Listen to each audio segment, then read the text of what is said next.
In today's video, we are finding out what growers want to grow rather than what sellers want to sell. A few weeks ago, I asked you guys to send through unknown and underrated plants, and today I'm going to react to them. So get your pen and paper out because there's gonna be a few plants that might make it onto your wish list.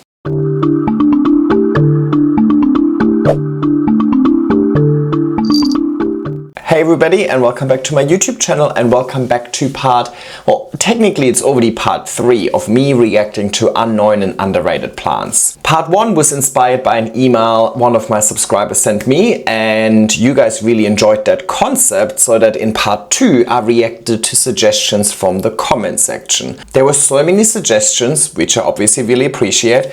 I couldn't fit them all into one video, so here I am doing a second part, and we've got over 30 submissions to go through. And just to make it easy, I'm going to give them a thumbs up, neutral, or thumbs down, depending on whether or not that is a plant that I would personally be interested in adding to my collection. You guys really enjoy this concept of looking at unknown or untrendy plants, let's say, rather than just looking at what the industry is trying to sell to us. And I'm here for that because they also get me out of my comfort zone. They also get me to look at a different subset of plants that I usually not really am exposed to. So hopefully this is fun for everybody and we can turn it into a more ongoing series. On that note, in the comments down below, let me know of a plant that you would like to grow or that you are already growing that you think is underrated, untrendy, unknown to others, and I'll get your suggestions out of the comment section and then we can work on another part. Anyway, enough introduction, let's look at some of these plants. First up, and I am not even going to attempt to pronounce most of these plants today. Hasn't worked out for me all too well historically, but we can all read. Spathum, maybe? Over here it looks like an elongated Brandtianum. I kind of like this, but it also looks like it is losing that silver with maturity. I like it over here. It definitely gives me Brandtianum vibes. I have not had much success with brandy.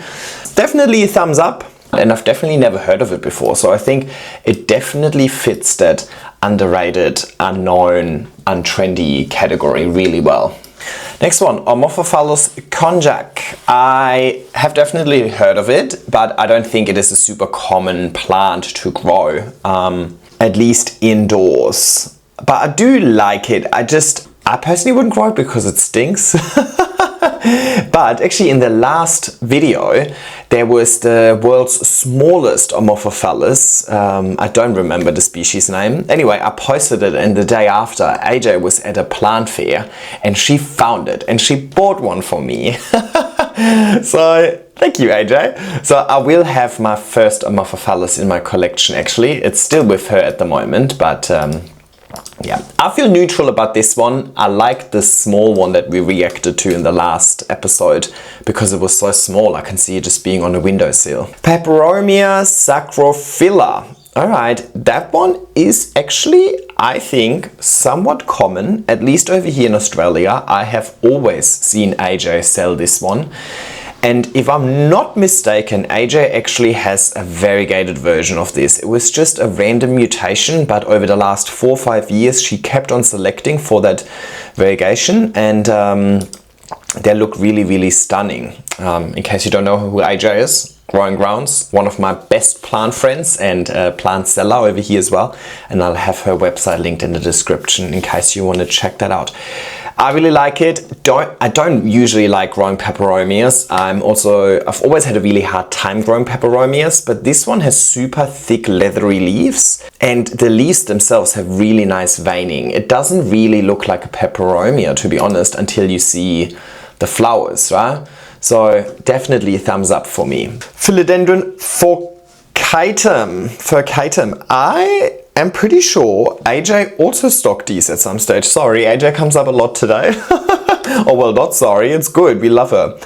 I really like this. I think it's also a climber. I just think it came out of tissue. If I'm not mistaken, this came out of tissue culture in Australia maybe 2 years ago, and it just never kicked off. But I think it was because the brand that was tissue culturing this plant mass-produced them via tissue culture, but failed to reduce the price.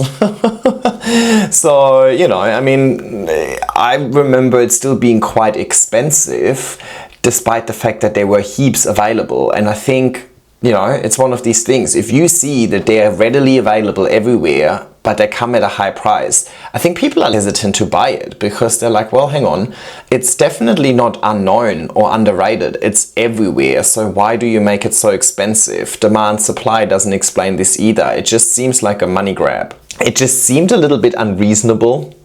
That's why I never got it back in the days. But if I would see this now for like, I don't know, 50 bucks, I think I would probably pick it up. Keep in mind, like a bar of chocolate is 20 bucks in Australia these days, so 50 bucks is not that much. Honestly, I almost had a heart attack. I went to Woolies and they try and sell you that Dubai chocolate for like 20 bucks a block. Anyway, I'm going off topic. Definitely a thumbs up. Most of these plants I have absolutely no background on or no story to tell. So when there is a plant that I know a little bit about, I just thought might as well sprinkle it in there. Oh, butterfly wing plant was a suggestion. I'm assuming you're after the Christia over here. And I think I reacted to that in a previous video before. I grew this plant before, this red one. I grew this and yeah, Christia vespertolionis.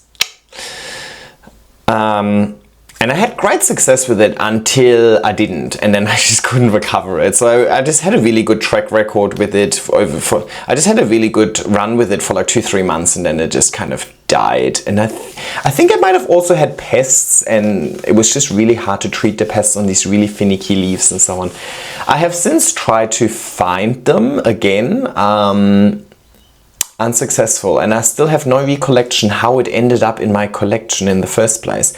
If it was a gift, if I bought it, if it was a seed, I have no idea. But it was very early days. But definitely thumbs up. I think it's well known, but I do think it's underrated because it is also such a fast grower and it's so interesting. Yeah, I really like this. Alrighty, next one is Manihot grahami. Alrighty, we've had a similar suggestion in the last video as well, and look, I like these leaves overall. They're obviously very structural. They look like snowflakes. I like this one better. In the last video there was one that just looked like it was kind of eaten by caterpillars. It didn't look super deliberate, whereas over here it looks very, very geometric, right? I do like this. I personally would not grow it in my collection. I don't think it's kind of my style, but I find it very, very intriguing. So I would still give it a thumbs up. Licuala cordata. Oh yeah. I have one Licuala elegans, and to be honest, I do not know enough about Licualas to be able to really differentiate between the different species. To me, they're all Licuala. But this photo in particular, I think the growth pattern and how these fronds kind of just lay out like that, stunning, stunning. If I would have more than 2 thumbs, I would give it more than 2 thumbs up. I really, really enjoy this. And then we have another Licuala suggestion. That's good because then we can differentiate. Yeah, okay, that looks certainly different. Actually, I didn't realize that this was a Licuala. Now, I have a problem with this because to me, this looks sick. It kind of looks cool and I get it, and I've seen them many times in person at plant events and so on as well. To me, it just looks like it got sunburned a little bit, or it looks like a bit fungal, you know, that's just slowly spreading. I'm not saying it's bad, but I would much prefer just a green version of this over here. So I will have to say I'm quite neutral on this. Sunburst Caletheia. Okay, I'm kind of really certain this is AI. Like the first 5 photos are the exact same photo and they're all going to an Etsy page. And this is another Etsy page. Colors like that don't exist in nature. Also, if they're trying to sell you seeds, it's never a good idea. I'm sure there is a Caletheia that's called Sunburst or something like that. I just don't think it's this one. I'm pretty sure this is AI. And then over here it exists in purple AI. Question is, the person who made that suggestion, are they aware it's AI and they're trying to trick me? Or is somebody hunting a plant that doesn't even exist? I've avoided caletheas for so long, I don't really know what's going on in that genus. So let me know in the comments down below.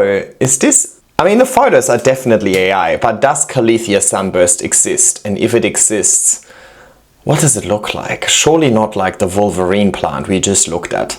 Alright, next one. Meconia calvescens. I love this.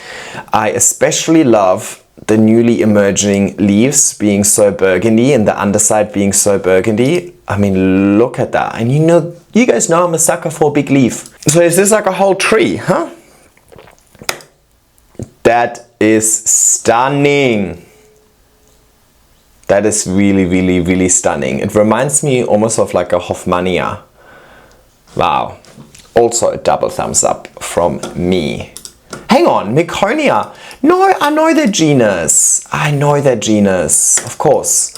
They had them at the Botanic Gardens, the ones with the purple flowers, I think. They're just names, don't worry. We made them all up, you know? Yeah, okay, and I'm not even gonna attempt to pronounce this one, but it seems to be really cute.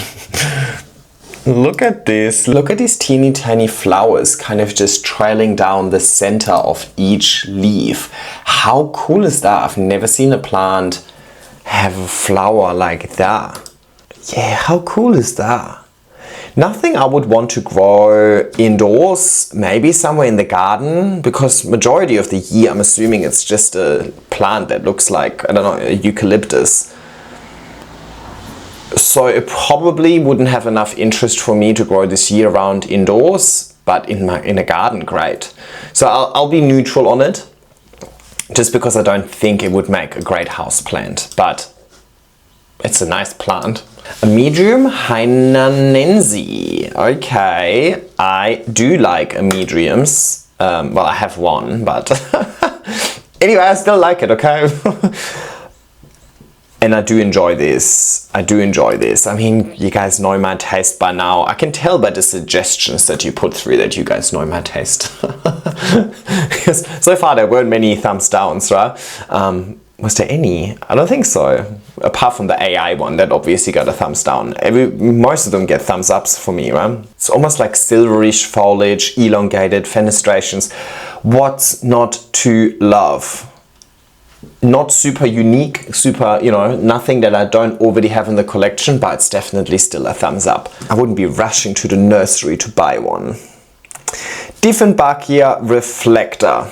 I think this one is quite common. I think this is the first Dieffenbachia everybody thinks about when they think about Dieffenbachia. I'm not too sure. Do people think about Dieffenbachia? I do. I actually started thinking a bit about Dieffenbachia recently since my visit to Brisbane, and I think it might be time for me to have one. I just know that the one that I want is going to be too much of a space commitment. I do love this, and it has a beautiful leaf texture, and it does look like it's just reflecting lights, kind of, you know, it looks really iridescent. So I really like this. Definitely a thumbs up. But let me show you the one that I saw in Brisbane.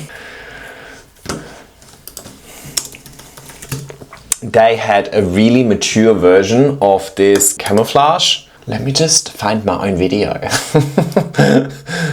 thought they look different.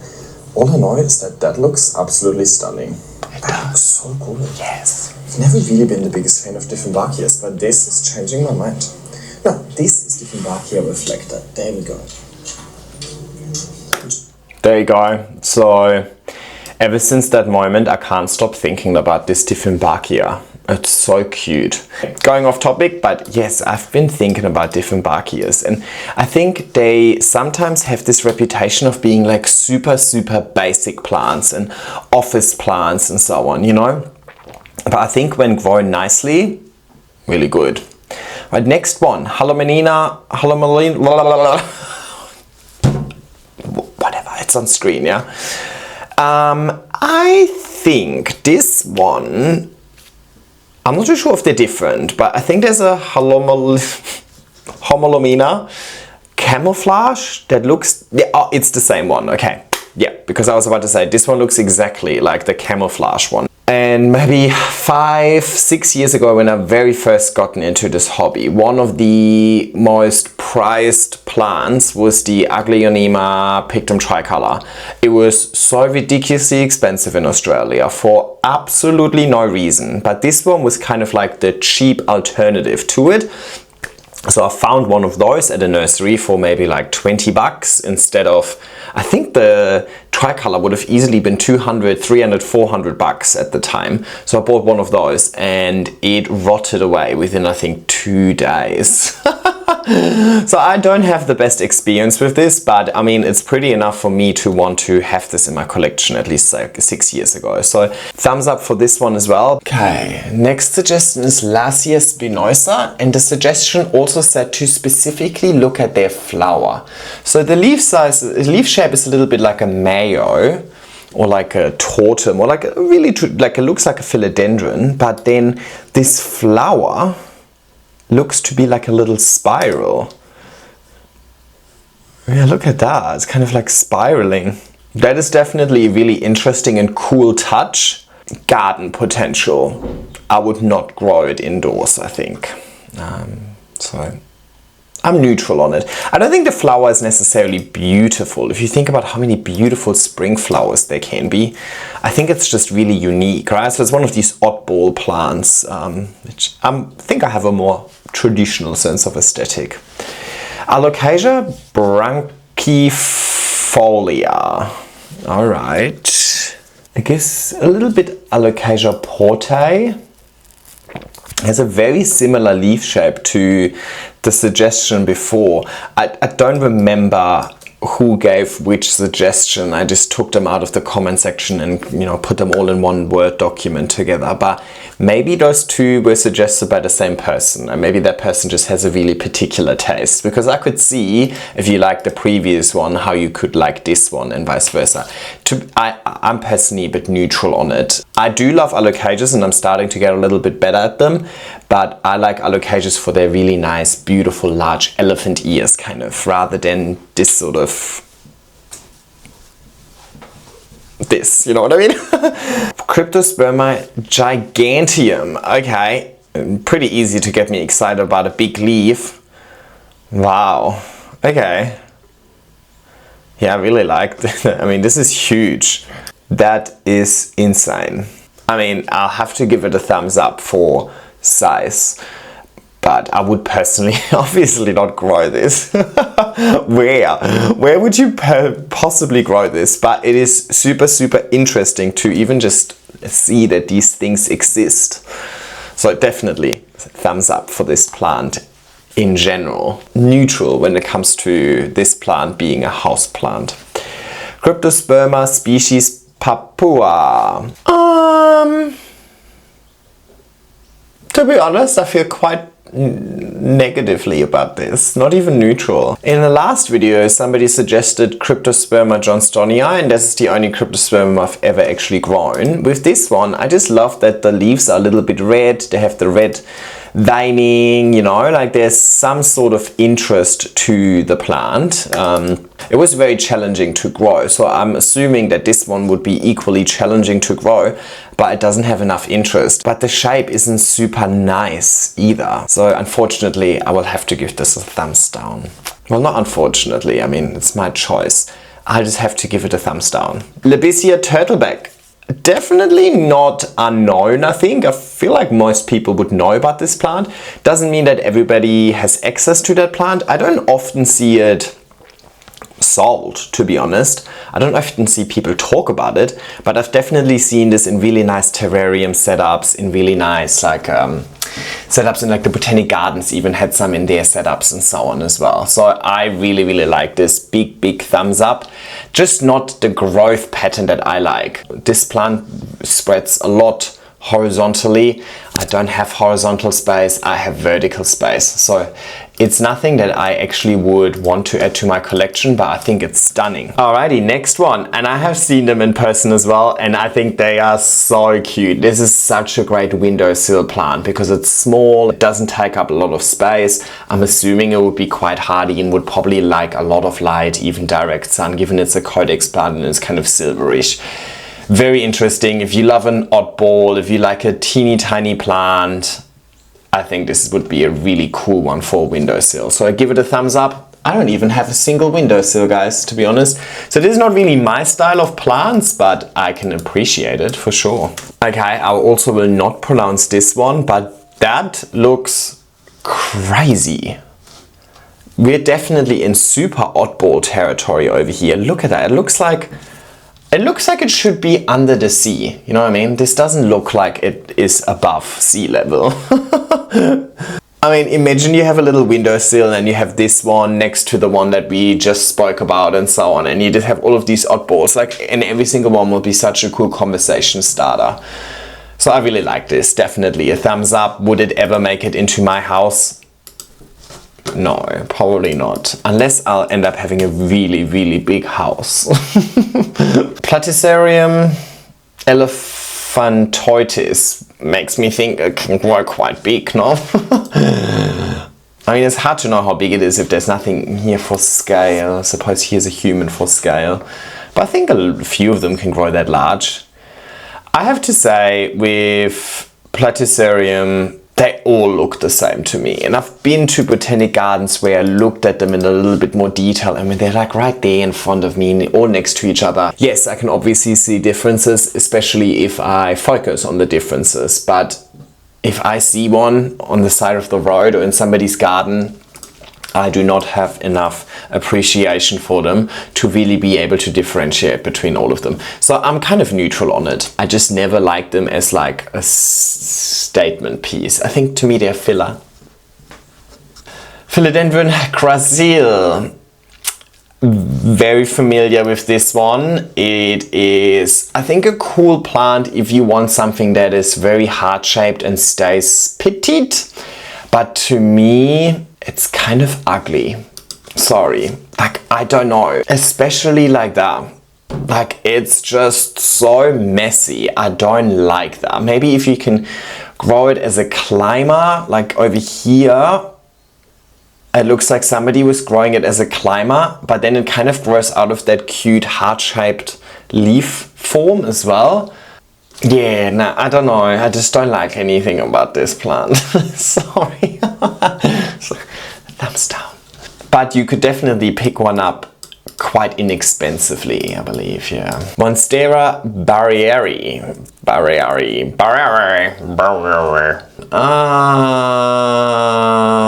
So it looks like this, and then it starts maturing. And then when mature, it looks like a palm tree.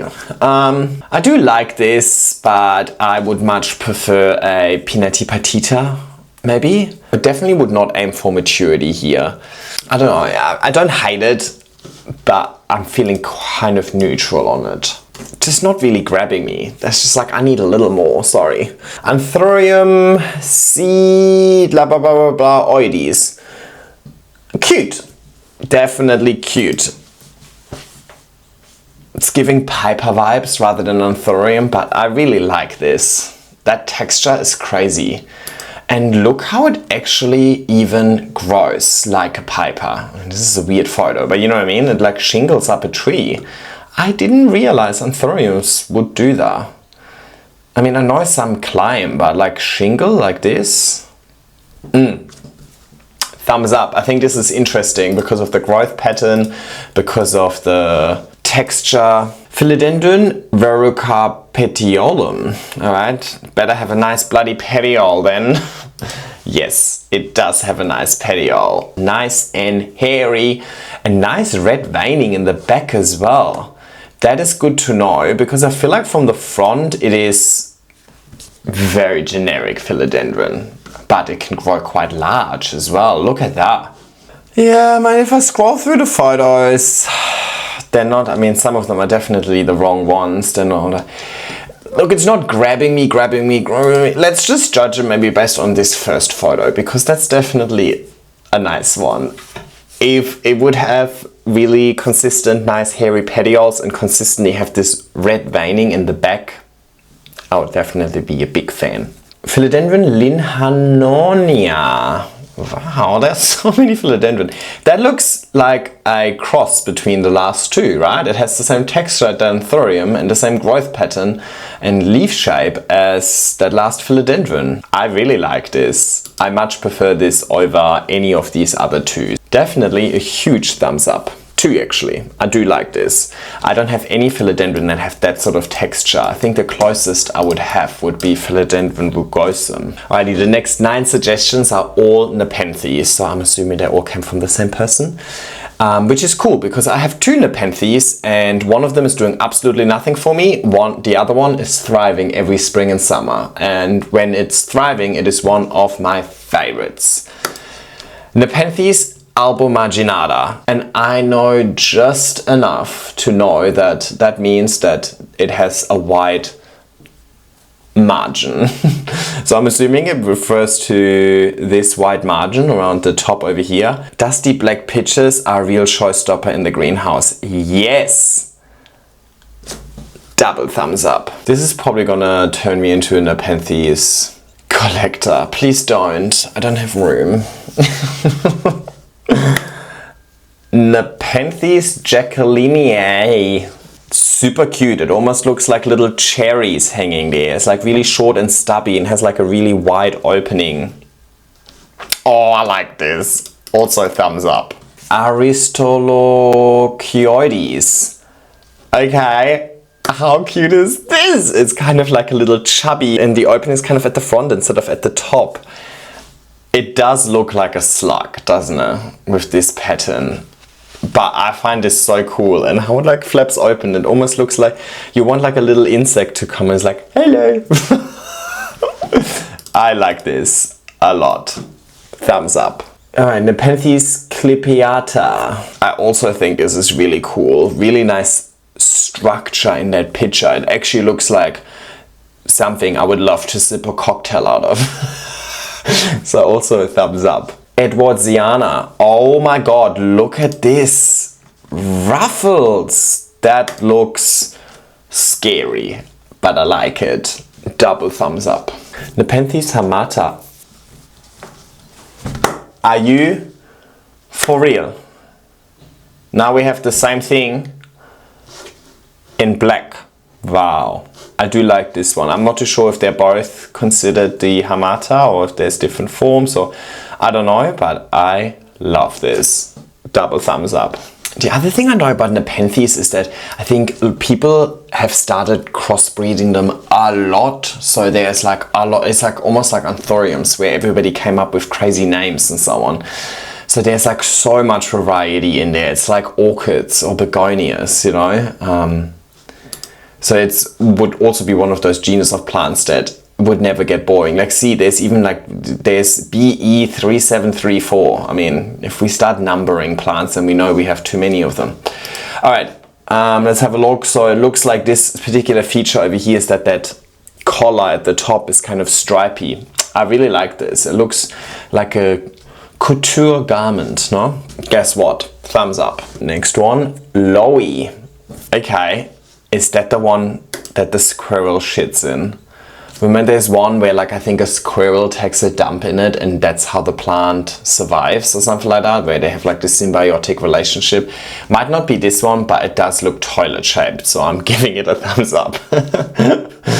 And last one is Nepenthes ataboroi. So I suppose David Attenborough was involved over here. Let's have a look. Also looks like a toilet.